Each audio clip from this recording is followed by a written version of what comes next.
So I'm thrilled to be here with all of you. We have language educators, teacher trainers, graduate students, and friends who are passionate about making language teacher education more inclusive and equitable. Today, I want to start with a quick story. Imagine a teacher. Let's call her Maria. Maria is a non-white English language teacher working in a prestigious institution. Despite her being fluent in English, she often finds that her accent becomes the focus of conversations rather than her teaching skills. She is also the only openly queer educator in her department, which makes her hesitant to bring up topics related to gender and sexuality in class. Maria's experience is shaped not just by one aspect of her identity, but by ways in which her race, linguistic background, and sexuality intersect.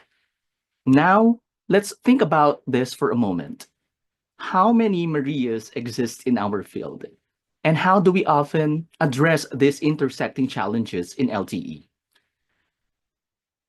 Today, I'll be talking about intersectionality in LTE or language teacher education based on a systematic literature review I conducted.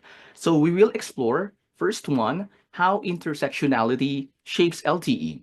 Second, the key identities concerning intersectionality in LTE and the challenges in integrating intersectionality into LTE. So let's dive in. Intersectionality is a term coined by Crenshaw within the context of legal studies on civil rights, rooted in Black feminism and critical race studies. And this framework offers a way of understanding how different aspects of identity like race, gender, class, and language background interact to shape experiences, particularly in systems of power and marginalization. In LTE, this means recognizing that teachers and students don't just experience challenges and privileges based on a single identity, but through the combination of multiple identities. For instance, a female English language teacher of color in a low-income community may face distinct barriers that differ from those of a white female colleague or a male counterpart of the same race. Using an intersectional lens in LTE helps educators better navigate and address the layered complexities of diverse classrooms, fostering more inclusive and equitable teaching practices. Intersectionality plays three major roles in LTE. First one, as a tool for critical reflection. Second, as a framework for social justice pedagogy. And third, as a means to challenge hegemonic narratives within LTE. Intersectionality isn't just a buzzword. It is a powerful tool for teachers to reflect on how their identity shape their classrooms. Studies show that when pre-service and in-service teachers examine their social positions, whether tied to race, gender, language, or privilege, they become more aware of how their teaching practices can either reinforce or challenge systemic inequalities. Skitzel and Stevens highlight how teachers can use self-reflection to recognize how their privileged identities might unintentionally marginalize diverse students. By using intersectionality as a lens, educators examine how their race, gender, class, and language influence their teaching practices and interactions with students. Through identity text, in and pre-service teachers reflected on their own privileges, such as being white and middle class, and how these shape their perceptions of language minoritized students. This process led to a greater awareness of their students' diverse experiences, inspiring more inclusive and equitable teaching strategies, such as rethinking how to connect with multilingual immigrant learners. Lee Johnson's study dives into the experiences of immigrant teachers of color in St. Louis, exploring how their intersecting identities shape their teaching. Teachers like Juanita and Leila, who were training to become certified ELL educators, faced layers of discrimination, such as racism, language bias, and skepticism about their abilities as non native speakers and mothers. Despite these challenges, They turned their lived experiences into a strength, using counter storytelling to critically reflect on their journey. In doing so, they not only advocated for themselves, but also created more inclusive and supportive learning environments for their immigrant students. Integrating intersectionality into LTE also fosters a socially just pedagogy by addressing how overlapping identities shape experiences of privilege and oppression. Shelton and Barnes found that some pre-service teachers in the southeastern US were hesitant to engage with the intersection of race and sexuality in their teacher training. They tended to see racism as a thing of the past, while treating LGBTQ plus issues as modern struggles, creating a selective understanding of marginalization. This resistance made it difficult for them to fully grasp the lived experiences of students like Andy, a queer student of color whose identity was repeatedly overlooked. By ignoring how race and sexuality intersect, these educators risk reinforcing systemic inequalities instead of challenging them. Digital learning spaces likewise are shaping how language teacher educators approach inclusivity. And Artach Tepe Hart shows how intersectionality plays a big role in this transformation. By using digital platforms to explore racial justice and LGBTQ plus issues, students were encouraged to reflect on how their identities impact privilege and oppression. The study, in particular, highlighted how these platforms can either reinforce or challenge inequities, particularly in language teacher education. And a case study from the Middlebury Institute of International Studies demonstrated how tools like the use of WordPress foster student agency, encouraging critical reflection and breaking down traditional teacher-student hierarchies for a more inclusive learning experience. Intersectionality also serves as a powerful tool for disrupting hegemonic narratives in LTE, particularly those tied to racial and linguistic hierarchies. Austin, for example, explored how intersectionality can disrupt dominant narratives in a US social justice oriented teacher preparation program, exposing how race, language, and power dynamics marginalize Blackness in a world language curricula. Using a self-study methodology or STEP, the research showed how pre-service teachers became more aware of anti-Black racism through reflective exercises and peer assessments. The study highlighted how linguistic imperialism upholds white, native speaker norms, pushing Black and racially diverse teachers into a profession that often excludes their identities. By engaging in discussions on anti-Black racism, pre-service teachers critically examine how Blackness is erased, working toward more inclusive and equitable learning practices. On the other hand, Vega and Falas Escobar's study explored how two teacher candidates of color in Costa Rica and the US navigated racial linguistic ideologies that tied language proficiency to race. Elena, for example, from a semi-rural Costa Rican town, struggled with racial linguistic shame as her English was judged against native speaker norms, making her feel inadequate despite her fluency.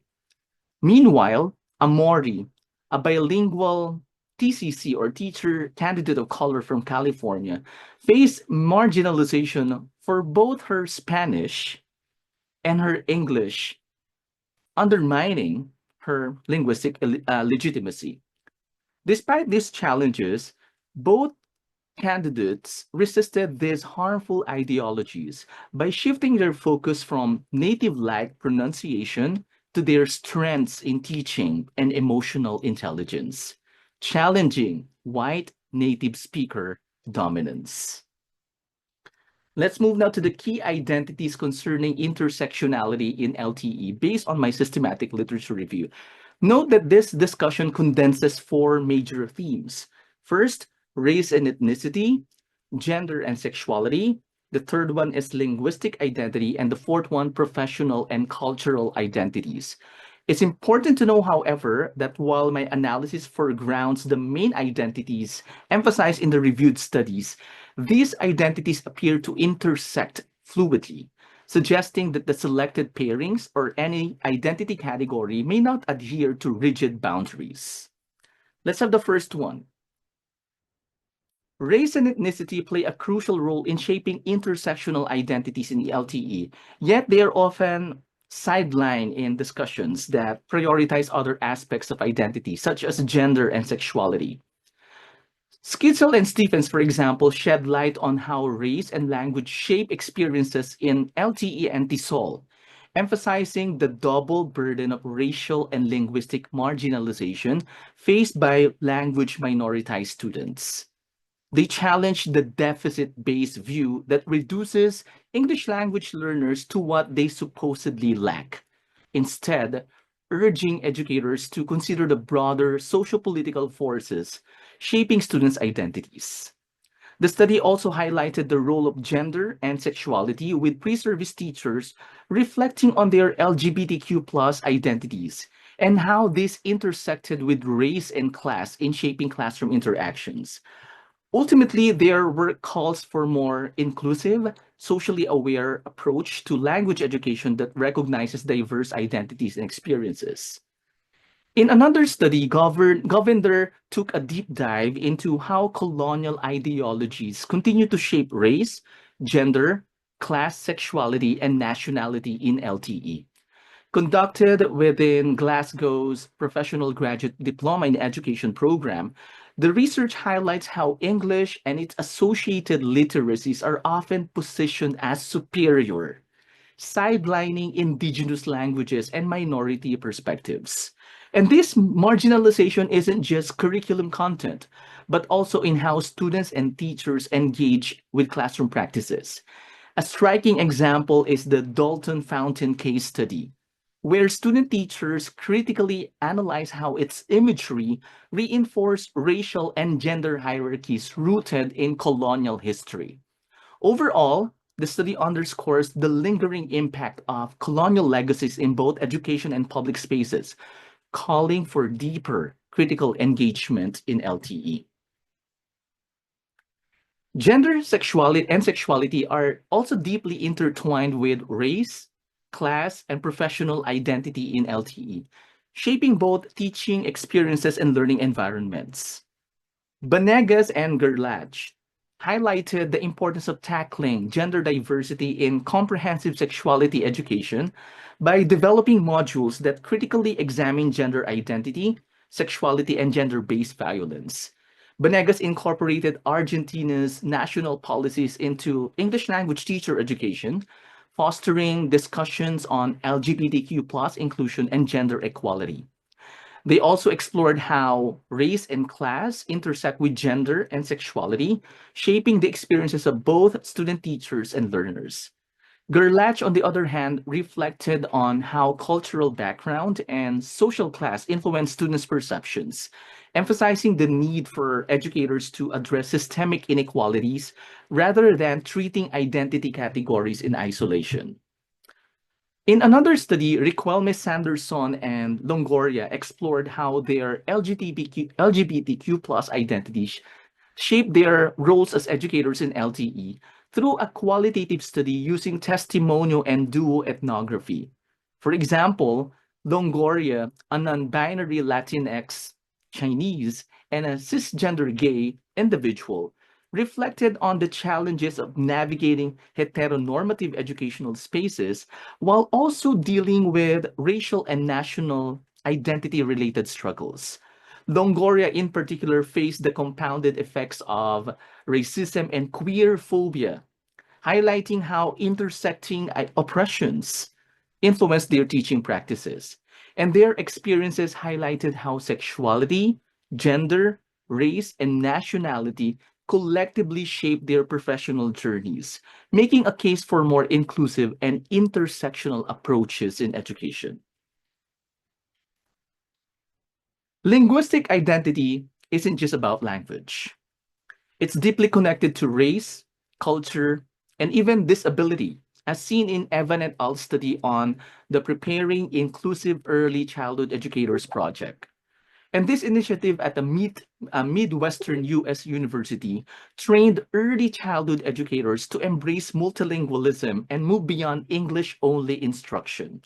It also critiqued how traditional programs often favor white, monolingual, middle-class norms, sidelining both students and teachers of color. By recognizing disability identity as well, the project called for more inclusive teaching practices to support multilingual learners and differently abled students, shaping a more equitable educational experience. Professional and cultural identities also deeply shape educators' experiences in LTE, particularly when intersecting with race, gender, and nationality. One example is Lee Johnson's study, which dives into how intersectionality shapes the experiences of Juanita and Leila, who are two non-white immigrant women navigating language teacher education. They face racial marginalization in teacher training and as ELL teachers, where their identities were racialized and othered. As non-native English speakers, their accents were scrutinized, reinforcing racial linguistic ideologies that questioned their legitimacy as educators. And on top of that, their roles as immigrant mothers added another layer of complexity, influencing how they balance teaching, caregiving, and advocacy for students who shared their backgrounds. Bringing intersectionality into language teacher education is no easy task. Despite its potential to foster inclusivity, multiple roadblocks ranging from resistance and institutional constraints to inadequate teacher preparation and emotional labor make its integration a complex challenge. One major hurdle is resistance to critical reflection.